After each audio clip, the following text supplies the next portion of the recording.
thunderstorm warning for Parker County until 11:45.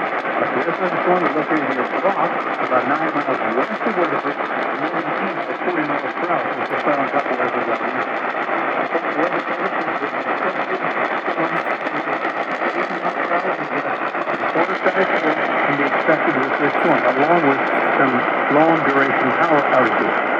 This warning includes Interstate 20 between mile markers 390 and 422, and also Interstate 30 between mile marker 1.